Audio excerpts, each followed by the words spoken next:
Salutations, everyone. During 2023, I went on one hell of a road trip. I drove over 5,000 miles across the East Coast. In each area, I searched for parks, soccer fields, and beaches so I could do stuff like this.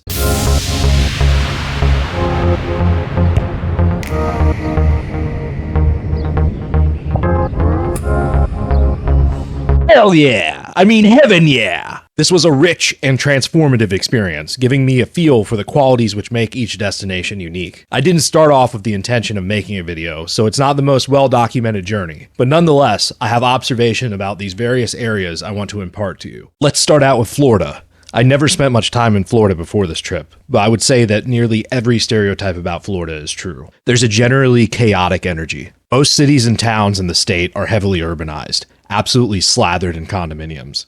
It feels almost like one contiguous city from Jacksonville to Miami, or from Daytona to St. Petersburg. Jacksonville is a decent city, although it's not quite as flashy as other destinations in Florida. The city is unique for its ocean inlet, the St. Johns River, which cuts through the heart of downtown and extends 300 miles along Florida. There's a river walk, a boat on-ramp, and some sort of military vessel is stationed in the city center. I ate Mexican food at Anejo Cocina Riverside, which was incredible, and kicked around a soccer ball on this random empty plot. It's difficult to tell how far down St. John's River is actually navigable, whether or not the rivers are contiguous or perhaps too shallow for realistic passage.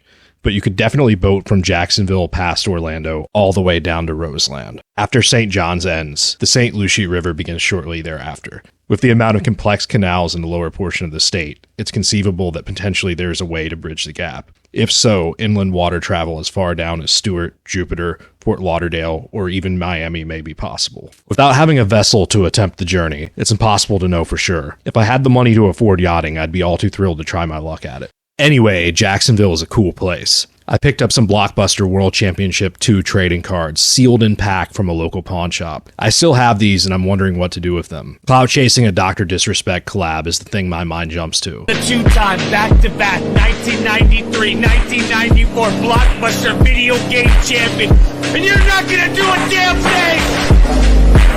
Why would he need my cards though? He's a 2-time world champion. Allegedly. These have to be relatively rare, right? They weren't exactly cheap. I think I paid over $100. What's the value of money anyways, though? That pawn shop had these old dollar bills displayed. Expensive money. The sort of thing that makes you want to say, That's fine. It's fine. Nobody knows what those numbers mean anyways. Speaking of awful housing accommodations, my Airbnb was absolutely disgusting. There's no other way to say it. Without my inflatable mattress, I could not have stayed there. I went to this really cool bar called Obscura Competitive Gaming Cafe. Although I don't drink, I went in and played a few games on their Steam accounts. They didn't have GG.leap or any other custodial software for game logins, so it was free to play. It wasn't very busy and nobody even seemed to care that I wasn't a paying customer. That street was super busy that night. There were a lot of bars. Foot traffic heavy enough to make driving the road impossible. I even got footage of some people yelling at the police, although I can't seem to locate it. I wouldn't say Jacksonville is a particularly wealthy area of Florida. It has its fair share of lower quality living arrangements, crime, homelessness, and panhandling. Just look at this billboard with this penguin trying to lowball you on your home. It's some seriously cursed CGI. This alcohol store adjacent to a dialysis center doesn't necessarily exude class. Nor does this Budweiser factory. Still, as with most things, it's relative to your wealth. Clearly, there are nice neighborhoods in Jacksonville. I spent some time on Jack's Beach. Right whale, left shark. I bought this shirt and this hat. I felt I was officially Floridian. Leaving out of Jacksonville, I saw this majestic son of a bitch riding a goddamn horse to a Shell gas station around midnight. This was the type of Florida behavior I wanted to see, and thankfully this man did not disappoint. Continuing on to just south of Jacksonville, St. Augustine is the oldest continuously inhabited city in the United States. It was founded by Spain in 1565, and it has some exceptionally awesome architecture. Fort Matanzas was built by the Spanish to guard the city's inlet when James Oglethorpe attempted to siege St. Augustine for the British crown back in 1742. It's on an island, so I didn't go, but I got this picture. It's interesting to realize that Spain and England were fighting proxy wars in America. The Florida National Guard have their headquarters here, as well as the Florida School for the Deaf and Blind, who have arguably one of the worst football teams in their division. Other than that, I don't have much to say. St. Augustine is a beautiful city with a storied history. It's pressed for parking downtown, but particularly scenic to make up for it. Moving on. I don't have much footage, but Daytona Beach was about as rednecky as it gets, which you'd expect given the fact that they have a NASCAR stadium. There's all sort of biker bars and tacky, trashy t-shirts for sale along the beachfront. Stuff like this. The beach is notable for being accessible by car. Daytona Beach has compressed sand that basically feels like cement. It's absurd. Imagine being at the beach, but it's like a tailgating function at a college game. Hundreds of cars all along the beach, idling exhaust and ruining your beach ambiance. I guess I can see the appeal, but it's sort of obnoxious. The entirety of Florida is already like an over-industrialized racetrack as it is. Do you really need a NASCAR arena and to drive on the beach? I suppose to each their own, but I prefer a little bit more tranquility. Ponce de Leon is pretty much the southernmost part of Daytona. I went there. Scooting over to Orlando, I mostly just stayed in my room and ate these insanely good Mickey Mouse pancakes. I think that's basically the entire selling point on going to vacation in Orlando. I only went to Disney World once as a child, yet I still somehow remember these pancakes. They're good enough to leave a lifelong impression. I didn't actually go to Disney World because the roads are basically roller coasters already. I did, though, go to the Razor store in Orlando, which was really cool. They had this live streaming gamer setup, and I played this weird Gundam gacha game. I purchased another Razor Tartarus because I've broken like 3 of them now through extensive use. For those that aren't familiar, this is a left-handed gaming keypad that has a joystick/D-pad on the side. This is a successor to the Logitech G13, which Logitech, you need to make these things because they're like $700 now. And they haven't been produced since like 2012, when the world ended. Anyways, I stayed in my hotel and played Kingdom Hearts 3. With these pastries from Whole Foods, it was like I was really there. I need to say this though. Square Enix, if you're listening, put Air Bud in Kingdom Hearts 4. Everybody wants to see this.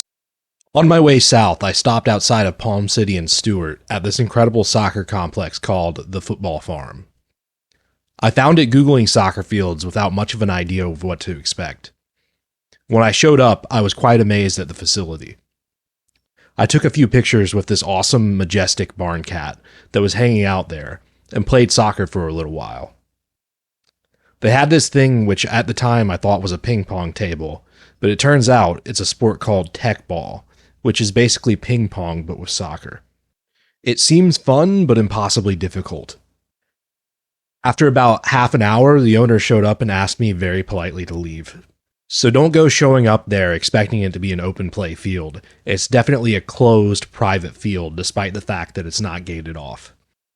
The area outside of the football farm had some stunning longhorn cattle. Though I neglected to get any pictures, it was hands down the most scenic agrarian area that I saw in the entirety of Florida. As I see it, Jupiter to Miami is one humongous extended city. When viewed from Google Earth, there's no distinctive break in the pavement that would connotate a separation between cities. West Palm Beach, Boca Raton, Pompano Beach, Fort Lauderdale, Hollywood, etc. all blend together for me. I would argue these adjoining areas can conceptually be labeled as a collective honorary North Miami and are higher quality areas than Miami proper. A random dude was selling these things car to car in the middle of an intersection at traffic lights. I think I paid $5 for a bag. They were incredibly not great. Supposed to be some sort of fruit that you chew on for taste and spit out. They're called Spanish limes or mamoncillo. Later on, in a tree alongside the beach, I believe I saw some growing from the wild, which leads me to believe these were picked off of random trees. I tried to offer them as a tribute to this reptilian shapeshifter, but he seemed disinterested. On that note, it's incredible how many lizards there are in the wild of Florida. You can go through a parking lot and see like 20 to 30 tiny lizards in random flower beds. They're always there without fail. The beaches and parks around this so-called North Miami are some of the best in the state. I turned around from looking at a tree in one of these parks and happened to see a raccoon just sitting there. He quickly scurried away. This whole region has an incredible canal system which makes water travel almost as viable as driving. There are tons of really nice houses with docks that are adjacent to canals. There are water-accessible shopping centers, so you could go get groceries from your boat or go out to eat at a restaurant or whatever else you want. I stopped at this restaurant called It's All Greek and got the best gyro of my life. Absolutely go there if you're in the area. In Fort Lauderdale driving around, I just happened to spot the Valuetainment building. I had to resist the sudden urge to throw a shoe through the window like a brick. You need to put a shoe in the box. Stay with me here. You put one shoe, not a pair, one shoe in the box. Then you take out the letter. Okay, that's kind of a weird way of taking appointments, but I guess billionaires do a lot of weird stuff. Bro, wait, what? He's not even a billionaire yet. Dude, they hold the 10X conference like every year, right? He's been there like what? 3, 4, 5 times? He should be, I don't know. You should be a 20 trillionaire by now. Come on, man. You're letting Grant down. You got to pick up the pace. Look, if your clothes doesn't work, just follow up. There's been so much wisdom today with this interview. I stopped by the Hard Rock Casino in Hollywood to 10X my money. They have a hotel shaped like a guitar, but is missing the fretboard. Did the contract fall through? What's going on? Finish the damn guitar. It was raining ridiculously hard that day. It was almost as much outside at the carport as it was at the inside fountain. I spent some time walking around taking in the ambiance. It was a cool place, although modern art sucks. I wasted $20 on slots, then I got this mediocre salad from the cafe. If anyone actually wants to claim this 24-cent ticket, feel free. Miami was what you'd expect. Tons of skyscrapers, so I took a lot of photos. Downtown proper is nice, but the area surrounding it seemed like a Skid Row sort of deal. Gas stations with bulletproof plexiglass and things like that. Cocaine and other drug use is intricately tied to the lore of Miami, so you'd have to anticipate some social fallout in that regard. Drug-resistant gonorrhea. It's a big enough problem to take out advertisements. I traveled through Florida City and went about 1/4 of the way down the Keys to this really cool soccer field. The Keys seem like they'd be much better traveled through yachting. This ring encompassing Sarasota, Bradenton, Tampa, St. Petersburg, and Clearwater, etc., all make what I see as one collective metropolis. I passed the soccer stadium in Tampa and kicked around on the Albert Tate Field. Afterwards, I went to the St. Petersburg Yacht Club and toured the marina. They had a lot of nice sailing yachts, although I'm not so sure I would even call them yachts. The term motor yacht is kind of redundant, no? Isn't motor inherent within the term yacht? Evidently not, but I think they should redefine language to fit me. Afterwards, I went to Pioneer Park, which is adjacent to the marina. I got this nicely timed shot of a bird flying from the fountain to a tree.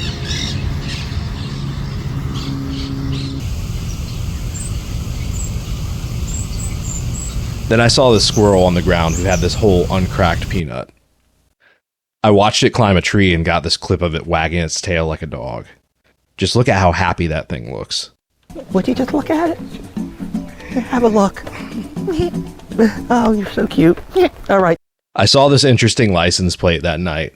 It's from New York, but it was in St. Petersburg and it had the name Ruski. What's up with that? I drove into Clearwater. This city is divided into 2 parts, the mainland and the islands on the left. Driving over to the islands, you get an incredible view going over the bridge. I passed by the notorious headquarters of Scientology. You can see their unique sunburst cross up there on the roof, which seems like a direct rip of the Rosicrucian cross. I used to watch Kids WB cartoons on Saturday mornings, and when I did, they would have these Dianetics commercials around 5 to 6 a.m.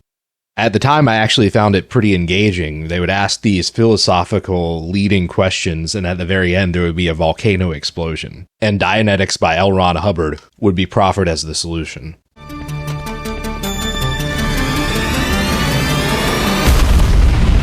Buy and read Dianetics by L. Ron Hubbard.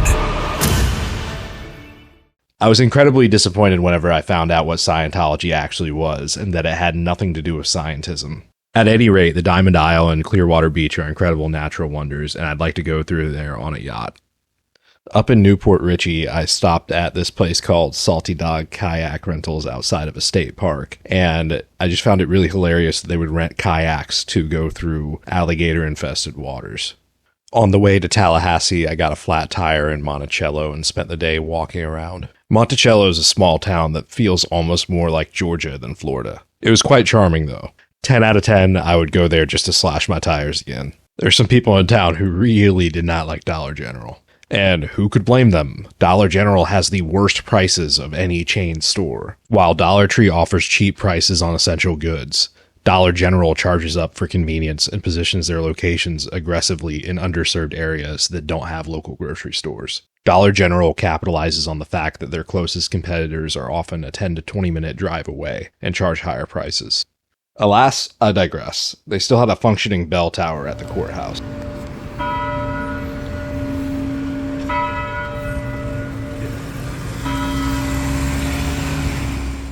I stopped by Tallahassee, seeing as it's the capital, but it was honestly the most forgettable city in the entire state. Maybe I should go back and give it a fair chance sometime, but I probably never will. In Port St. Joe, I went to their Constitution Convention Museum and State Park. The ambiance was choice. The Panhandle is much less populous than the rest of Florida. There are more small towns and less amenities in the region, but the houses are incredible, and I think it strikes a great balance. Destin has some of the best beaches in the entirety of the East Coast. The sand is pristine white, and the water is this perfect turquoise. There was this boat party going on by the William T. Marler Bridge, and I wish I had a yacht to be out there with them. Leaving Florida, Louisiana and New Orleans were just a pass-through towards Texas for me. The drop in quality of construction from Florida was noticeable. The area doesn't get much investment, and you can't really blame them considering Hurricane Katrina. In San Antonio, I became acquainted with what they call the single-point urban interchange system. Basically, what this means is that next to every shopping center, there are 2 one-way lanes separated by a highway overpass. This means whether you're entering or exiting an area, you're always making a right turn. Then there are roundabouts placed about every mile or so, which allow you to switch which side of the road you're on. This means that you'll never have to wait to make a turn across multiple lanes of traffic. I found this to be efficient, and it's something which is used throughout Texas. San Antonio is surrounded by 4 concentric rings which broaden access to the city center. It seems like no matter which direction you approach the city from, you will have the same chain stores at your vector. It's hyper-utilitarian, and redundancy of resources is the strategy. I went to the Alamo, but it was largely forgettable. They say never forget, but clearly they mean the events of the war leading up to the founding of Texas, because the structure itself is relatively unremarkable. I visited this soccer store called the Soccer Factory. The decor was nice, though it was unreasonably expensive, seeing as they only sell soccer supplies. An Adidas ball I had bought for $10 on sale at Target ran around $50 to $60. I ate Whataburger for the first time on my way to Austin. It was absolutely disgusting. I've heard bad things, but this was somehow even worse than what I was expecting. It looked like one of those dollar store reconstituted meat pucks that you see channels like the Wolf Pit eating. This looks unlike any beef burger I've ever seen. It actually looks more like a turkey or chicken burger. I took one bite and spit it out, eating only the cheese and pickles on the bun. My expectations were low, but it was even worse. It's what I imagine food is like in prison, and the employees gave off that fresh out of prison vibe, in all honesty.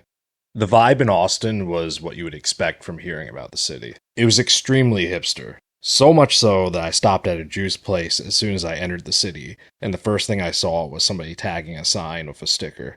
I walked up and asked him if he had just tagged the sign. Funnily enough, he denied it at first, even though I had clearly seen him do it. But when I pointed out that one of the stickers on the sign was Shoko Ashara, the Japanese cult leader of Aum Shinrikyo, who killed innocent people with a sarin gas attack on a subway car, he quickly confessed that he did tag the sign, but that one was not his. Instead, his sticker was the weird abstract art in the upper left-hand corner. I guess it was marketing some metal band called Stench. Weird name. I also saw Stench graffiti on the walls outside of a gaming store I stopped at. The owner had this Shiba Inu puppy that kept on sniffing my feet while I was looking through trading cards.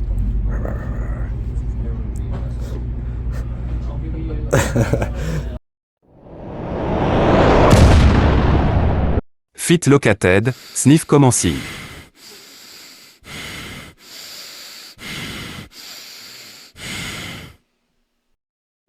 Yeah, Shiba Inu.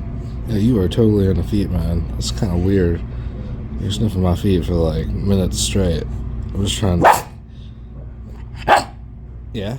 Yeah. Okay. This card shop also had these binders of $3 waifu cards.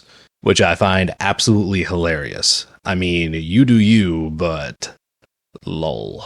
Important topic, and one which I learned a great deal about, particularly as I was serving as governor of my state. They brought us whole binders full of women. Maybe that's what this graffiti outside was referencing. Some sort of abstract protest, or maybe support. I'm pretty sure this was the owner's car. Now that's pretty epic. The guy running the place seemed like a discount Joey from Trash Taste. Same accent, from Australia, same weeb interests, same type of hair and look. If they were related, it would make absolute sense. I stopped at a comic book shop as well, and I got this book called Captain Harlock. I had never heard of the series, but I recognized the character art immediately from a 33 Tours video called Kashmir. 33 Tours is an incredible band, and I absolutely recommend watching that video. I've linked it in the description. Austin had a lot of urban sprawl. The downtown city proper had a serious face with lots of skyscrapers and large business buildings. It had impressive expanding architecture and clean new apartment complexes. Indeed's headquarters is stationed in Austin, which is the largest employment site, so that says quite a lot. Having a dedicated Yeti store also screams bougie. I mean, it's no Stanley, but it's still pretty expensivo. This contrasted heavily against the clearly less affluent neighborhoods surrounding it. It's full of neighborhoods with low to medium quality single-family homes that look like they've seen better times. I don't have any trash in the house. I do. There's definitely some trash, but... What, you say you don't have any trash in the house? Well, what I mean is, not designated trash, right? You could make the argument that, 95% of everything in the house is trash, which, Tectone, you did. I think that you're right. What really stood out to me is that there's no real break between spaces. Everything was crammed together. There were convenience stores within walking distance of most homes, almost as if it would imply they house people who cannot afford to drive or lost their licenses. As I understand it, zoning laws in Texas tend to be less restrictive, so maybe that has something to do with it. Look at how quickly it transitions from city skyscrapers to dense, dilapidated suburban housing. And it does not stop. Everything you see in frame outside of the city is housing. There was graffiti everywhere, power lines strewn sporadically. Whatever was in these explosive or hazardous canisters were directly adjacent to homes. Austin is definitely a tale of two cities, which is reflective of broader trends across the country and truly the world. It's a tale of two planets right now with how economics are going. And I know which planet I want to be on. How about you? While there, I stayed in Buda, just south of Austin. The area is much less densely populated. It seemed extremely organized and well planned out, like a bunch of developers decided to create a direct contrast to Austin's hectic urban sprawl, which evolved naturally over time. There was this coffee/tea/energy drink place right next to my hotel called The Dutch Bros, which was incredibly good quality and extremely efficient with its small size. Stereotypically Dutch. An oddly named restaurant called Taco Clem was also right there next to these hotels. I got food there, it was insanely good, and it opens at 6 a.m. Yes, 6 a.m., not p.m., a.m. You can get full-on carne asada at 6 in the morning. There are usually restaurants which position themselves strategically next to hotel areas like these, but in all of my traveling, I have yet to find a better setup than this. The availability of selection and convenience of transit is well mapped out. I would go back to stay in Buda just to eat carne asada for breakfast. Buda is a great name for a city too. It definitely felt transcendental. A brand new shining city where everything looks like it was built no more than 3 to 5 years ago. I continued on to Dallas, passing through Waco, which is notable for absolutely no reason whatsoever. Dallas-Fort Worth was extremely big league. You could just tell with the Dallas Cowboys' general branding and stereotyping that they think they're a big deal, and they kind of are. Compared to other cities in Texas, it's massive. I only stayed there for one night, and I didn't do much. Jumping around a bit, I wound up in Memphis, Tennessee. I passed through there at night, so I didn't really do anything, but I did get this picture at a gas station with the Pyramid Bass Pro Shop in the background, which is about all you want to see there anyways, right? In Nashville, I stopped at Rose Park, which had this incredible scenic view. Lover's Lane Soccer Complex in Bowling Green, Kentucky was truly incredible, and I definitely recommend going there if you're in the area. Kentucky and Tennessee were incredible with their natural beauty. They have scenic vistas and winding mountainous paths. It was Really fucking neato. It gave meaning to the Lynyrd Skynyrd song, All I Can Do Is Write About It. They have a lyric that refers to the sweetness of the grass in Tennessee, and I understand that much deeper now. You can see what I mean in these rolling shots. And it may look like just any other state that has greenery, but trust me, there is a certain je ne sais quoi about this foliage. I decided to audit the Federal Reserve, so I made my way out to Louisville, Kentucky. Unfortunately, they don't give tours of the vaults at Fort Knox, so I drove right up to the edge of the security stop, turned around, and left. Jumping around some more, let's talk about Charlotte, North Carolina. Charlotte is another one of these concentric ring-styled cities. I don't know how else to say it. Charlotte is a blend of a very wealthy area with a ghetto. There are very wealthy-looking apartments, and there are very downtrodden Section 8-looking apartments. There are neighborhoods which look like they house multimillionaires, and there are neighborhoods which look like they house people who are felons. They have very high-end shopping malls that have jewelry stores and, like an Apple store, things of that nature. Very nice boutiques. Then there are also these video poker casino-type places just about everywhere. I was in a Dollar Tree, and I heard this young black man arguing with what I assumed was his grandfather about gambling in these casinos. The older man was telling him that he needed to stop gambling because he was losing all of his money and he needed to wise up and be a mature adult. And his response was, "You don't understand, I'm a god." Which, I don't know, maybe he was a god.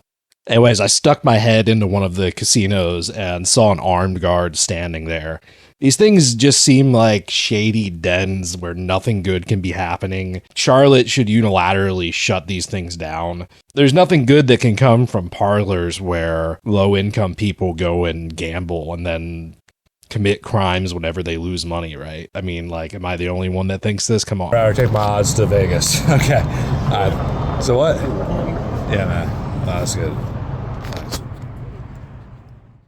You can see a video which just shows the type of crime that you can expect to see in Charlotte over a long enough period of time.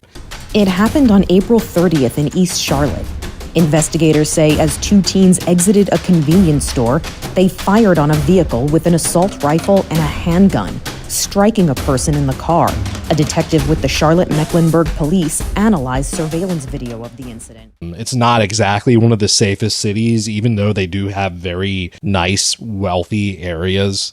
It is definitely a cool place. They have rock climbing and all sorts of bougie, hipster type activities that can be found there. But they also have, teenagers shooting AKs at gas stations for no reason. So my conclusion is that Charlotte is basically the Atlanta of North Carolina. It can be a nice place if you have quite a lot of money to insulate yourself from some of the less savory elements of the city. But if you are of moderate income or maybe less than moderate, it is sort of dangerous. It is overpopulated, is way too busy for what it is. It does not necessarily present one of the best opportunities for you to spend your money.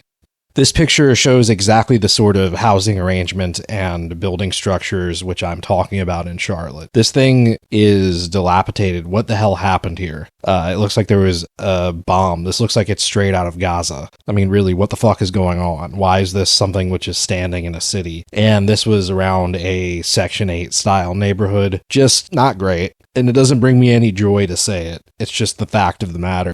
I snagged these pictures of Truist Field at night, and I played soccer next to these skyscrapers, which was quite an experience. It was really fun. I stopped by this gaming cafe called Contender Esports, which was pretty cool, I guess. I tried out Elden Ring, which I had never played, which was underwhelming to me. It was alright. I don't really like Dark Souls games. Don't kill me. As I said before, Atlanta is basically the same thing as Charlotte. All my comments would be mirrored, and I don't have any particular big event that I did in Atlanta, so here's just me parking at a mall parking lot. If you have wealth to insulate yourself into the best areas of Atlanta, it can be a nice city. If you don't, then it will probably not be a very nice city. Here, I'm taking a huge jump down to Kingsland, Georgia by the Florida border. Kingsland is a small military city. Kings Bay Naval Base is stationed right next to it. Kingsland is sort of like a glorified highway exit. There's one main strip with all of the businesses and then a bunch of suburbs surrounding it. Cumberland Island is accessible right out of St. Mary's, which is in the same area. I didn't go there, but I did go get information from the local office. You can take a ferry across if you're interested, or you could get a yacht. Yachting there sounds really awesome. Moving up a bit, we see Jekyll Island. Jekyll Island has a history of being the place where all of the people who formed the Federal Reserve met and held their private meetings. The island is only accessible by car through a gate and a private airstrip.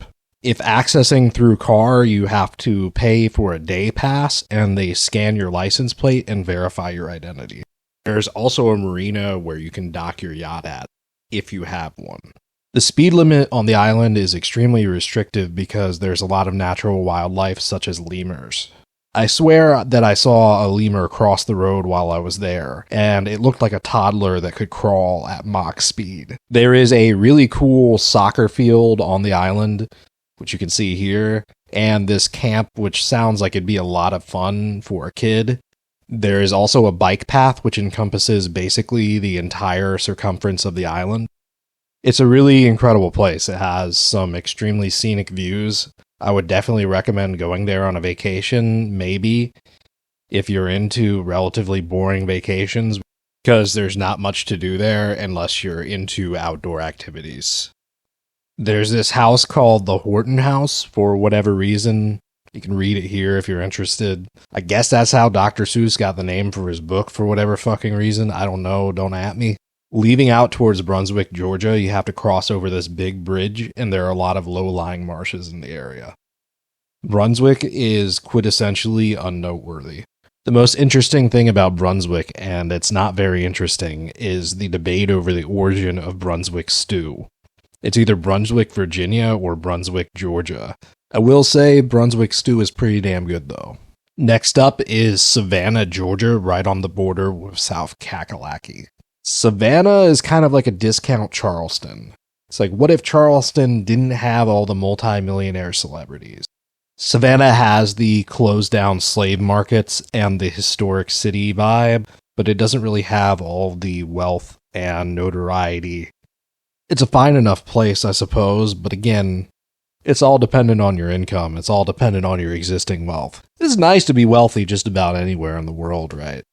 Anyways, Beaufort, South Carolina is next. It's notable for having a Marine base in the area, and I think it's generally a high-class area. Nothing seems particularly out of place. Every house seems to maintain a certain level of standard.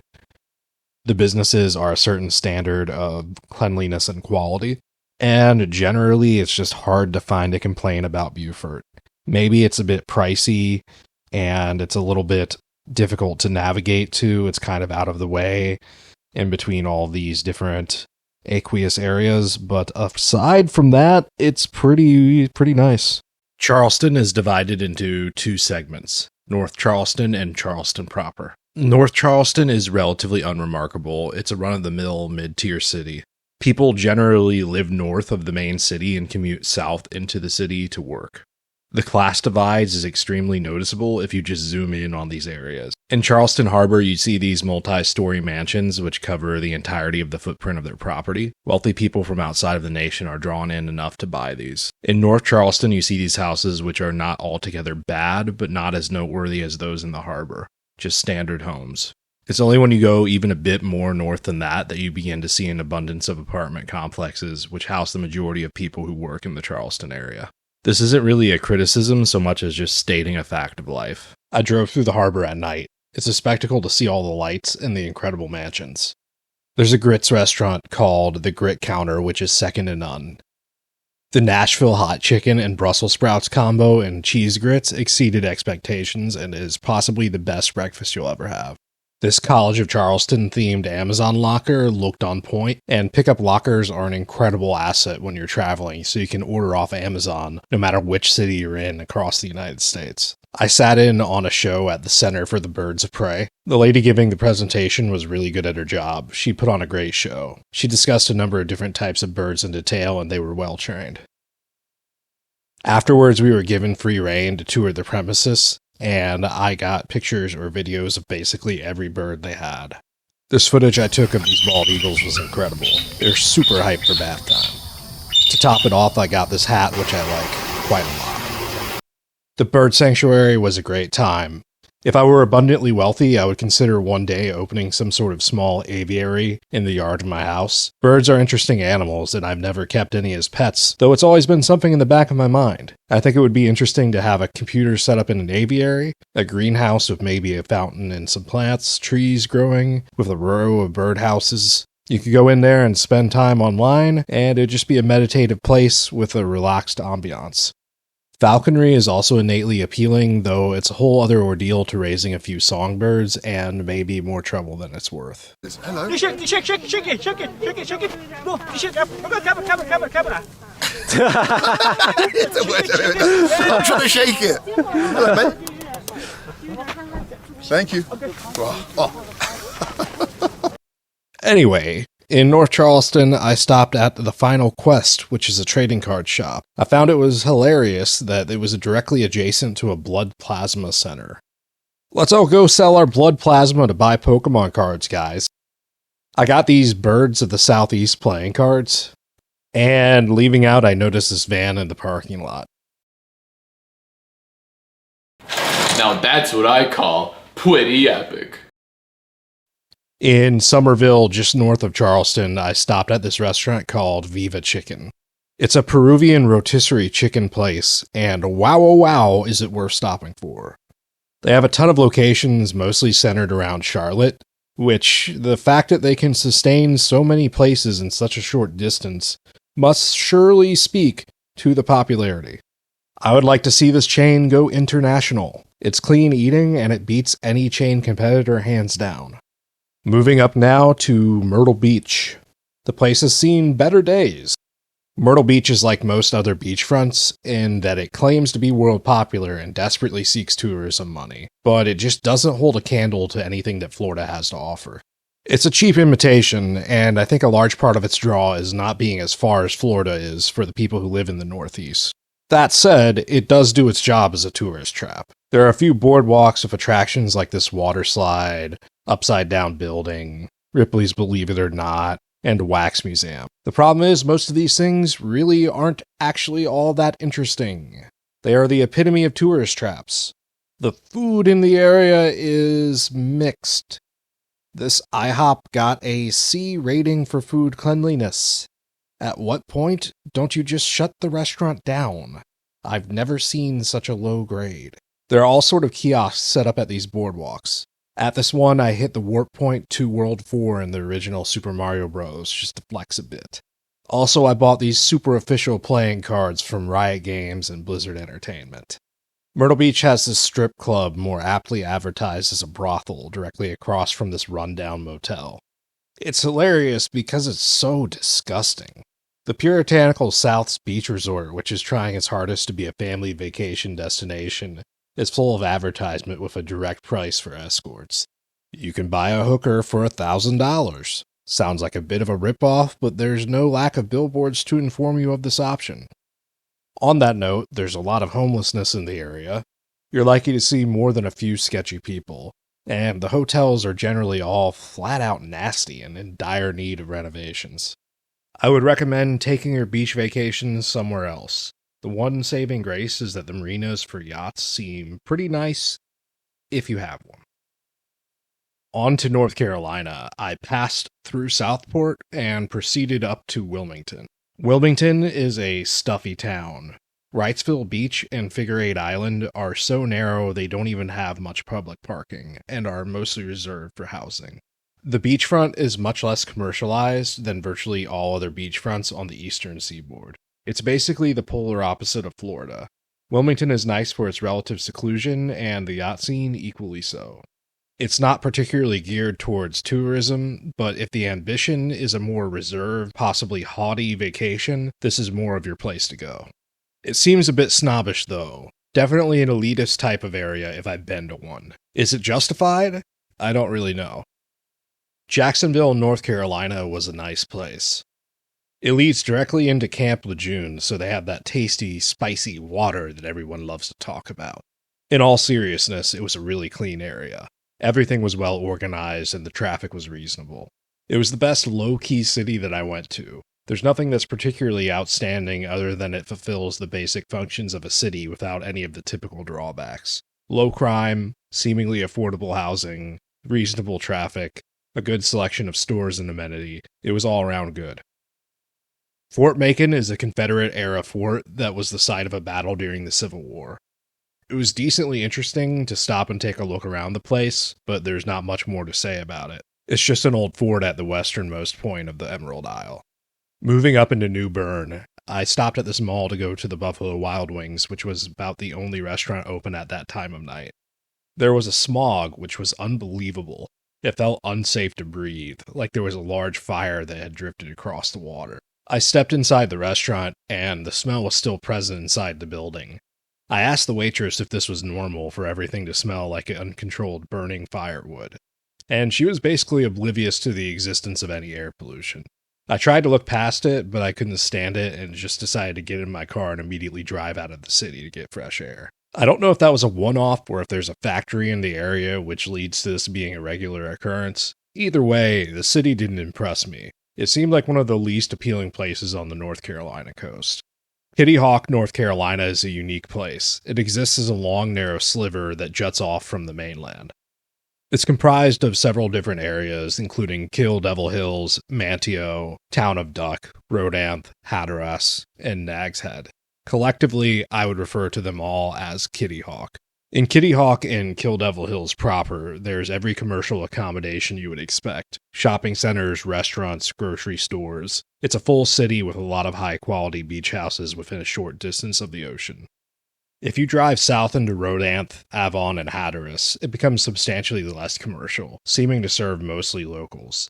There aren't many hotels, but there's a sizable campground and some Airbnbs. There are only a few restaurants, although what they have are really good. There's this place called Boardwalk South, which had incredible teriyaki chicken. Some of the best I've ever had.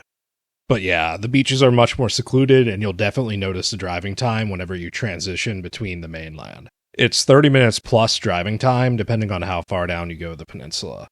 While I was there, I stopped at this card shop called Super Galactic Games and Comics, which is arguably one of the best card shops I've ever been to. They had a dedicated second storefront, which is free access to play cards at any time, essentially functioning like a public library with no purchase necessary.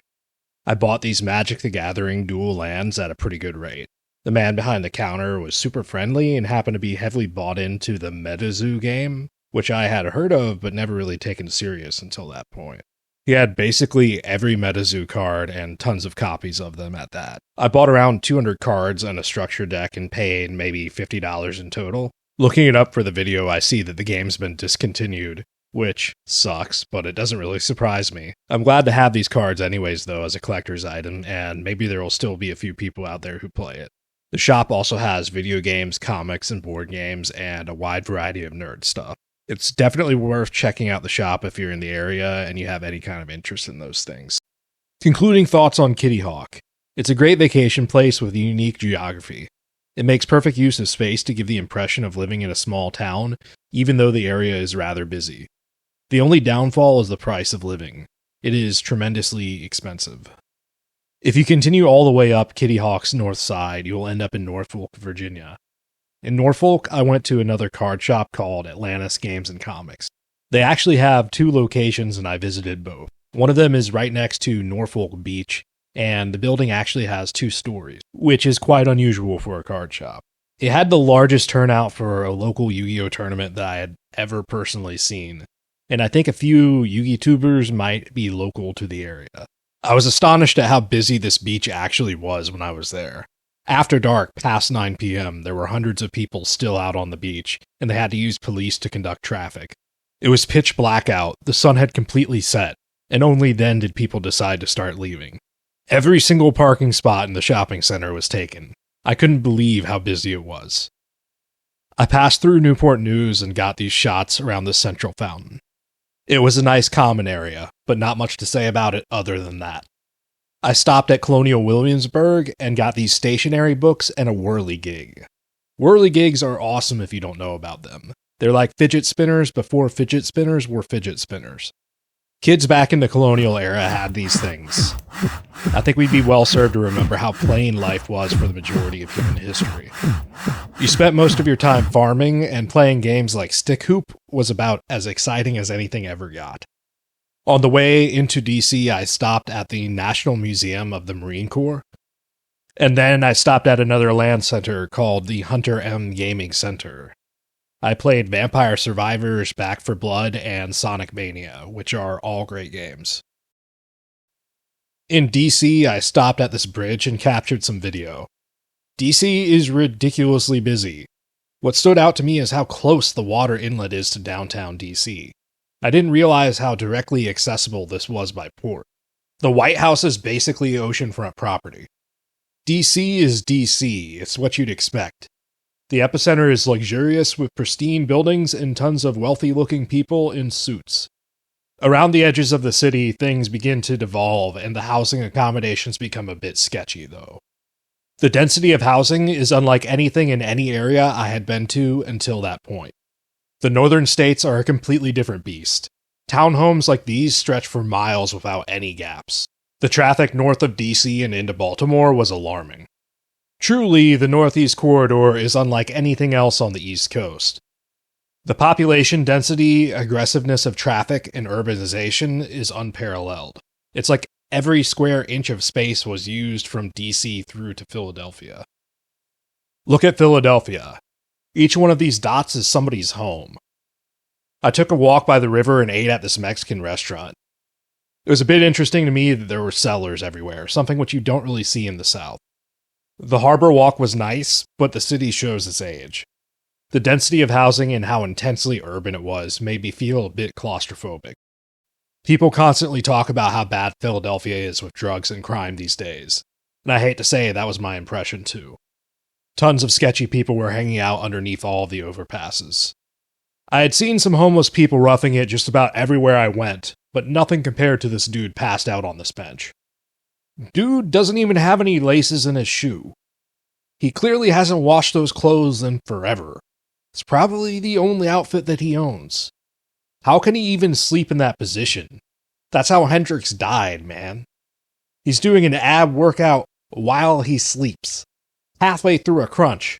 Dude must be ripped. In all seriousness, this is awful. But people in Philadelphia are using some really hard drugs, injecting things which cause necrosis of the limb. Anyways, I went to Philadelphia's Chinatown, which was actually quite nice. I walked around taking in the atmosphere and spent some time at the TAP Esports Center. It was much more busy than the other LAN centers I had been to. There were probably 20 to 30 people here across a couple different rooms. They were open until 4 a.m. on the weekend, and it was like $10 for a full day's access, which is a really good deal. And this was the last stop of the video. Now I'm going to give my donation pitch atop some unused footage. If you made your way to the conclusion, I hope you enjoyed however much time you spent here. I'd like to reiterate that this is a byproduct of my time spent traveling, and I didn't start off with the intention of making a video. I worked backwards using the stuff which I captured on my cell phone. In the future, I'd like to make planned videos with proper dedicated film equipment. I set the following goals. Firstly, I'd like to continue traveling, possibly some international trips, continuing to get my Explorer achievement. I'd buy an SUV and a new bike for trips within the US and go check out a bunch of biking trails. Second, I'd like to buy some land and start a homestead, raise some animals and grow some crops. This is something I've been aspiring to for quite some time, and I have a lot of specific plans for what I would do if I could afford it. Thirdly, I'd also like to return to college remotely by taking some classes online and complete some additional degrees. I have an undergrad, and if money were no object, I would absolutely enroll for further education. I like the traditional learning model when classes are properly structured. I prefer taking courses because they give you objective markers of progress and a path of advancement as opposed to independent study.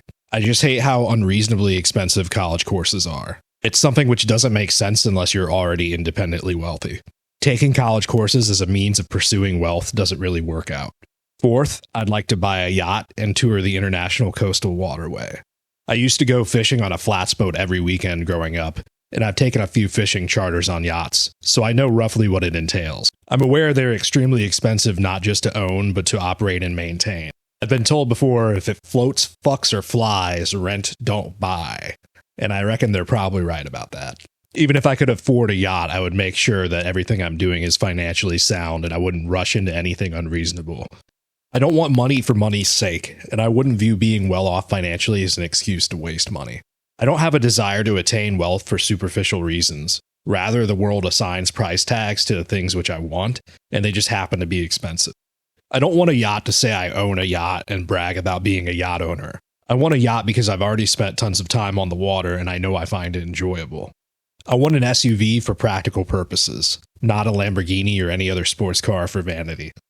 I've seen some videos recommending delusional self-confidence to achieve your ambitions, setting what many would consider unrealistic goals. There are tons of people out there who are complete douchebags of one or other sort that seem to be getting all the money in the world without any clue how to spend it. So why can't I do the same?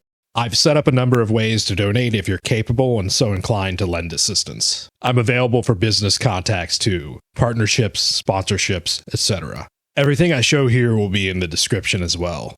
This is my email and an optional public PGP key for those that would want to use it. Here are some crypto QR codes with addresses. I've created a Patreon, and I've also made a GoFundMe with a delusional goal. Here's a Cash App and a Venmo, and just about any other way you want to pay me, I'll take it if you message me. Even if all you have is your view time to contribute, I appreciate your time and attention. I hope that this is a fantastic success and I can spend this spring and summer coming up with some much better structured, much easier to edit, much more entertaining things for my audience and grow as a content creator.